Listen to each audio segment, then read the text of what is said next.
apa kabar? Di video kali ini saya mau bahas nih tentang lebih baik ngontrak atau lebih baik ambil rumah KPR. Simak video saya sampai selesai supaya kalian gak bimbang lagi mau mutusin untuk tetap ngontrak supaya bisa nabung terus beli rumah cash atau mau segera punya rumah dengan membeli rumah KPR. Oke teman-teman, jadi di sini ya, kalau saya bilang lebih baik ngontrak terus beli rumah cash atau lebih baik beli rumah KPR. Nah, menurut saya kalau saya bilang seperti itu, pilih yang mana, kalian harusnya yang mana, itu terlalu frontal. Karena apa? Untuk keputusan ngontrak lalu kita nabung beli rumah cash sama beli rumah KPR itu kita itu punya idealis kita masing-masing. Idealis saya belum tentu sama dengan idealis kalian, dan idealis kalian belum tentu sama dengan yang lain. Itu juga bicara kemampuan, karena memutuskan mau ngontrak aja lalu beli cash atau rumah KPR ini juga tidak lepas dari masalah kemampuan finansial. Nah, kemampuan finansial saya tentunya berbeda dengan kalian, dan kemampuan finansial kalian tentu berbeda dengan saya atau yang lainnya. Misalnya, sekarang saya bilang lebih baik rumah KPR, sedangkan sekarang kalian tuh sedang megang uang banyak banget. Ya, berarti kemampuan finansial kalian lebih baik daripada saya. Otomatis dengan saya bilang lebih baik rumah KPR, itu tidak tepat untuk kalian yang sekarang itu mempunyai dana lebih untuk membangun rumah. Kita juga bicara masalah karakter dan habit. Nah, kenapa saya bahas tentang karakter dan habit? Karena memutuskan untuk ngontrak, lalu kita beli rumah cash, jadi kita kan nabung ya, lalu kita beli rumah KPR gitu. Nah, itu bicara soal kemampuan menabung kalian. Menabung itu bicara soal habit, soal karakter kita. Kita ini model yang bisa menghemat atau tidak. Kita itu mudah tergoda, tergiur dengan belanja kayak gitu, tidak. Gimana kalau misalnya terus saya bilang lebih baik nabung, ngontrak dulu, terus kita nabung, lalu kita bangun rumah atau beli rumah cash. Nah, kalau bicara ini kan berarti kita ngomong nabung. Nah, bagaimana ketika saya bilang gini, tapi kalian itu tipikal yang orangnya nggak bisa nabung. Ada diskon belanja, kalian beli. Ada orang nawarin, tetangga nawarin barang apa gitu, kalian beli. Lihat baju bagus, kalian beli. Artinya, di sini kalian punya uang, punya dana lebih, tapi kalian tidak punya kemampuan atau tidak disiplin dalam menabung. Otomatis kalau saya bilang untuk udah nabung aja terus beli rumah cash, yang ada kalian gak akan pernah kebeli rumah. Mau sampai anak cucu ya kalian gak akan bisa kebeli rumah.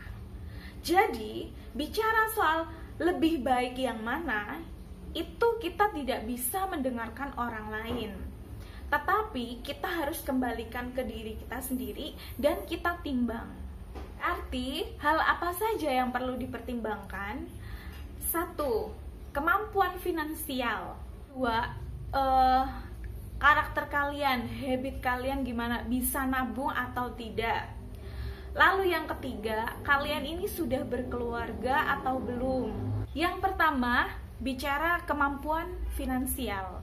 Nah, kalian ini setiap bulannya mendapatkan gaji bulanan, atau kalian seorang wirausaha, yang berarti kalau wirausaha misalkan dagang gitu, pendapatan kalian itu kan harian kan. Nah, kalau kalian gaji bulanan, berarti kalian kan bisa menghitung pendapatan kalian setiap bulan itu untuk apa saja.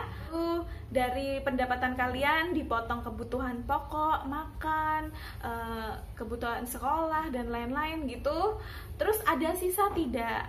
ada yang bisa disisihkan untuk ditabung atau untuk membayar KPR gitu, ada atau tidak? Kalau kalian pasti bisa menyisihkan setiap bulannya itu sekian gitu, berarti kalian itu siap kalau nantinya akan memutuskan ambil rumah KPR. Karena dengan mengambil rumah KPR, kalian harus bisa memastikan bahwa kalian bisa mengangsur angsuran rumah itu setiap bulannya berapa, kalian harus bisa memastikan.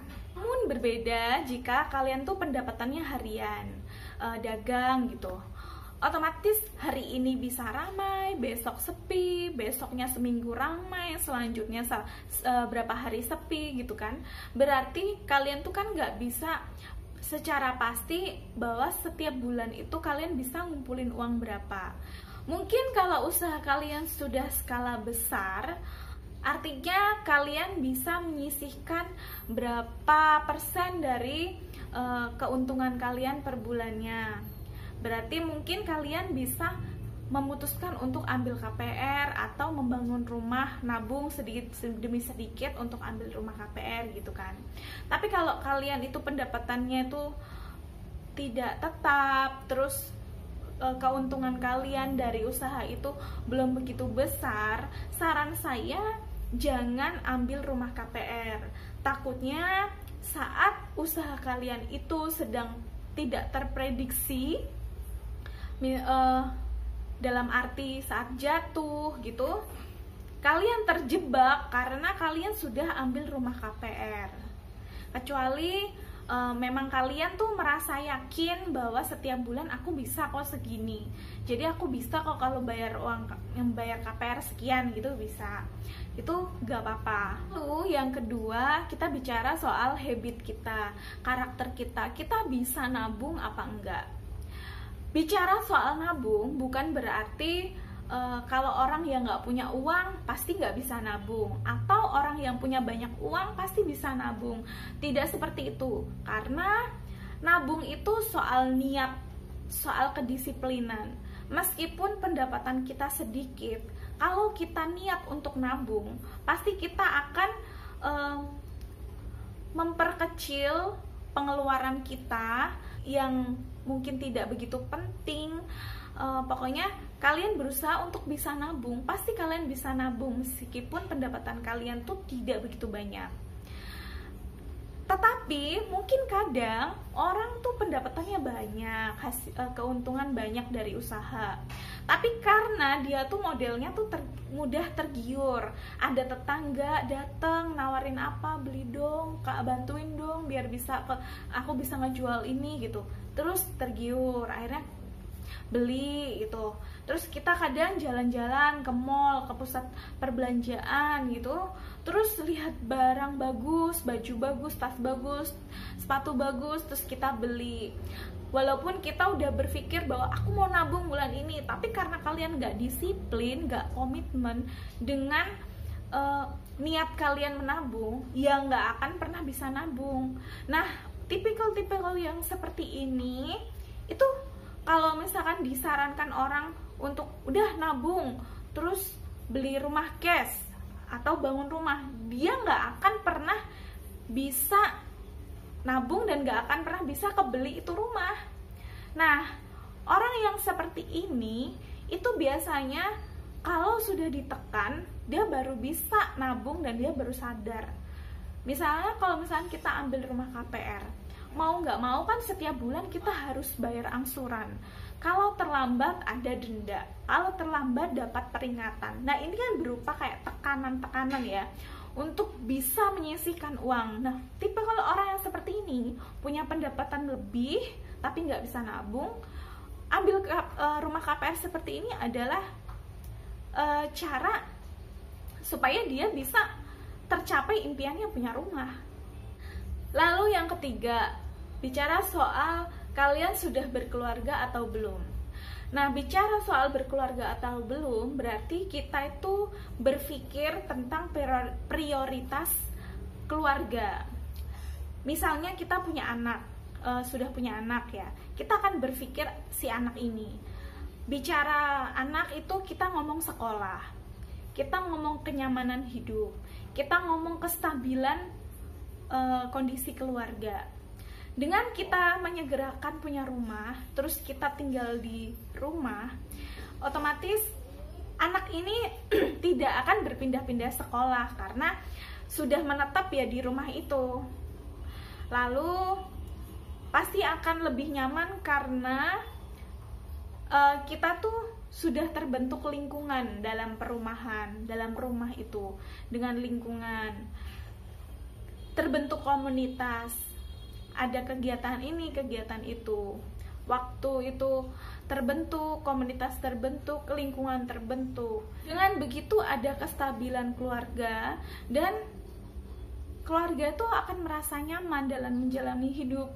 Beda kalau misalnya udah berkeluarga, punya anak, terus kita ngontrak. Kita kan kalau ngontrak biasanya pasti cari yang murah, yang intinya adalah yang sesuai budget gitu. Nggak begitu peduli dengan lingkungannya seperti apa. Ya mungkin ada yang berpikir lingkungannya seperti apa, tapi akan lebih prioritas yang penting tuh bisa ngontrak, cukup, terus anak-anak bisa tinggal, suami istri nyaman, kerjaan nggak jauh gitu kan.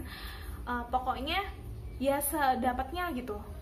Nah kayak gitu kan otomatis mungkin nanti kalau ada masalah di kontrakan, terus pindah kontrakan, anak tuh pindah-pindah sekolah, terus lingkungannya berubah-ubah, terus orang-orangnya juga sekitarnya tuh berbeda-beda, otomatis kan kita harus selalu adaptasi, penyesuaian. Nah seperti itu.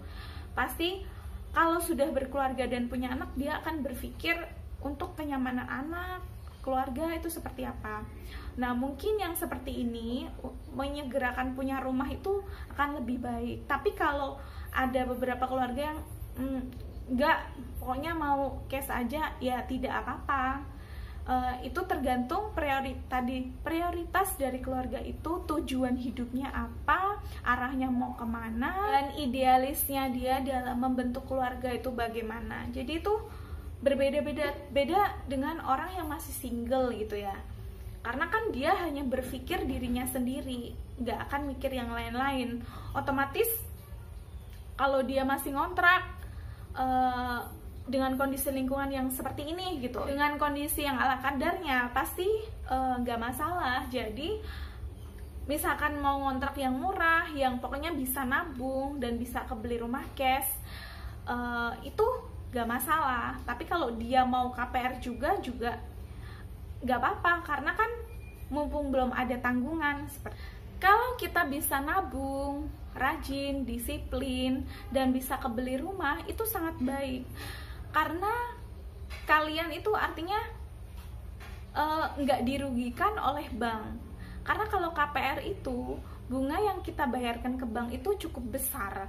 Rugi kan kalau kita bisa nabung dalam jangka waktu nggak begitu lama, misalnya 5 tahun gitu, terus bisa kebeli rumah, itu untung banget. Karena misalnya kita beli rumah KPR, cicilan kita setiap bulan itu tidak terus 100% tuh cicilan pokok, atau 80% tuh cicilan pokok, terus 20% bunganya, enggak seperti itu. Tapi bunga yang kita bayarkan tuh setiap bulan tuh gede banget. Kalau misalkan rumah itu non subsidi, itu 80% bisa bunga aja, pokoknya tuh hanya 20%. Jadi makanya bisa sampai 20 tahun gitu, bisa 15 tahun gitu, nggak lunas-lunas gitu. Atau kalau misalkan rumah subsidi, itu biasanya pokoknya tuh 50%, bunganya 50%, jadi tetap besar. Jadi kalau misalkan kalian bisa menghemat waktu, kalian bisa menghemat uang dan bisa bangun rumah sendiri, beli rumah sendiri, itu bagus banget. Karena itu tadi, kalian tuh nggak malah ngasih makan, nggak ngasih keuntungan buat bank ini kan. Tetapi kelemahannya, kalau misalkan kita bicara beli rumah cash ya, misalnya kalian itu kemampuan menabungnya itu tidak banyak, sedikit gitu, tetapi harga rumah itu setiap tahun itu naiknya cukup signifikan. 10 juta per tahun kalau misalkan dinominalkan, dihitung kotor, kasarnya tuh segitu. Kalau saya ngomong persen-persenan nanti kita semua pusing ya. Jadi jeleknya tuh 10 juta per tahun. Nah, dengan kenaikan rumah tuh 10 juta per tahun, misalnya 5 tahun aja, berarti harga rumah tuh udah naik 50 juta. Sedangkan pendapatan kalian tuh segitu-segitu aja. Terus nabung kalian ya segitu. Kalian tuh misalnya nemu rumah harga 100 juta, terus kalian nabung demi rumah 100 juta itu. Kalian nabung, nah sampai 5 tahun, ternyata harga rumah itu udah 150 juta. Nah, seperti itu. Itu kelemahannya. Jadi, antara yang kita tabung, pendapatan kalian, dengan harga rumah itu tidak imbang. Jadi, harga rumah tuh naik terus, gaji kalian tuh tetap. Tapi kalau kalian bisa pokoknya konsisten dan ternyata kalian bisa mendapatkan pendapatan lain, ada sampingan gitu, pasti bisa dan pasti kan kebeli. Dan kelemahannya untuk rumah yang bangun sendiri, kalau kita rumah bangun sendiri artinya kan kita beli tanah. Nah, beli tanah itu tidak mudah. Karena apa? Kita kalau misalkan beli tanah untuk bangun rumah, pasti nggak akan lah beli rumah itu sampai berapa ratus meter persegi gitu kan, atau berapa hektar gitu kan, enggak. Pasti kita hanya butuh mungkin 100 meter persegi, 60 meter persegi gitu kan. Nah, orang yang jual tanah hanya ukuran segini itu dikit banget. Rata-rata orang jual tanah itu pasti luas 500 meter persegi, 1 hektar, pasti mereka rata-rata jual tanah itu segitu. Kalau untuk rumah KPR mungkin akan berpikir, aduh, rumah KPR bunga yang dibayarkan tuh gede, besar, terus pokoknya takutnya nanti terjebak di tengah jalan, terus gak bisa nerusin KPR gitu kan. Kalian kenang bahwa KPR itu kan ada KPR subsidi, ada non subsidi. Nah, perbandingan antara KPR subsidi dan non subsidi itu besar banget. Bunga yang kalian bayarkan ke bank tuh besar banget. Seperti yang tadi saya bilang, kalau non subsidi itu tuh sampai 80% itu kita bayar bunga aja.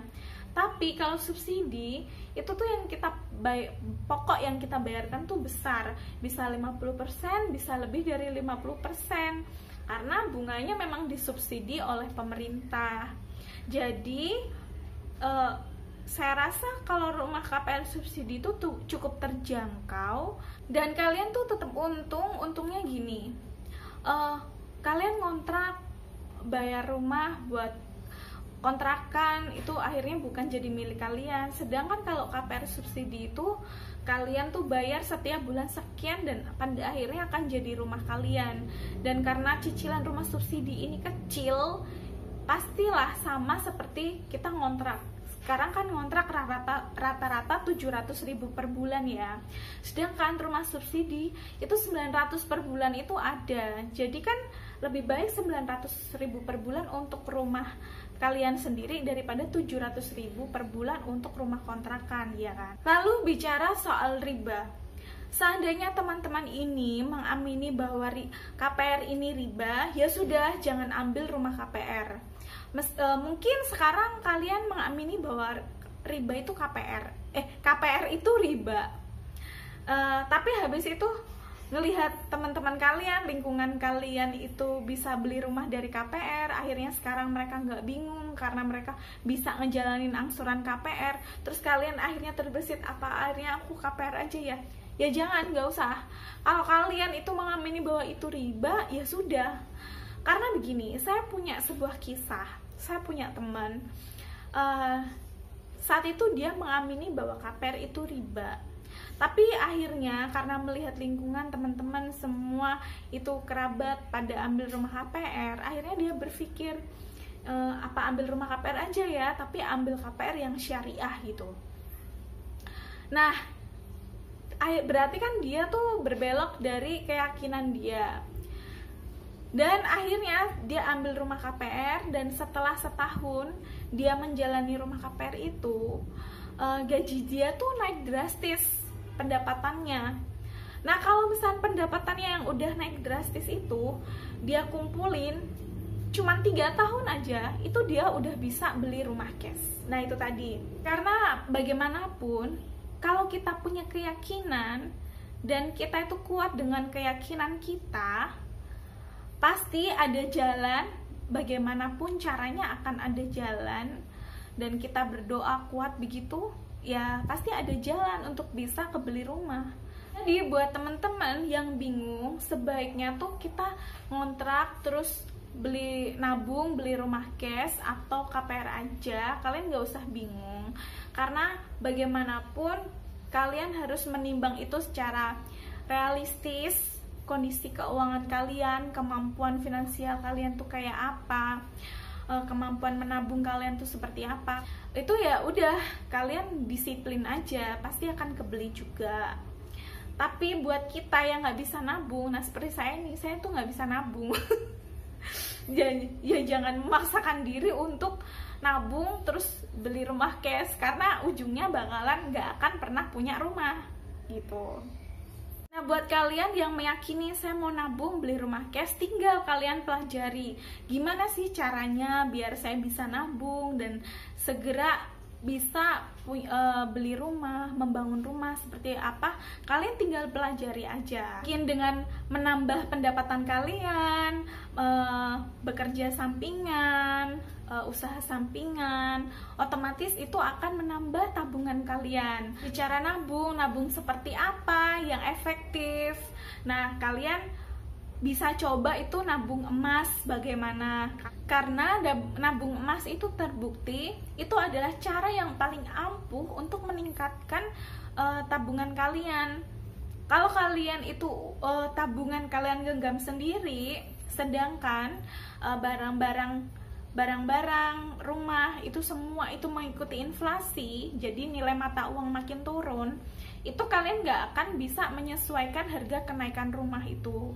Tapi emas itu terbukti paling bertahan dari inflasi, bahkan kadang bisa lebih bagus daripada inflasi. Dalam arti nilai mata uang tuh makin turun, tapi emasnya bisa harganya tuh makin melejit gitu kan, lebih cepat perkembangannya.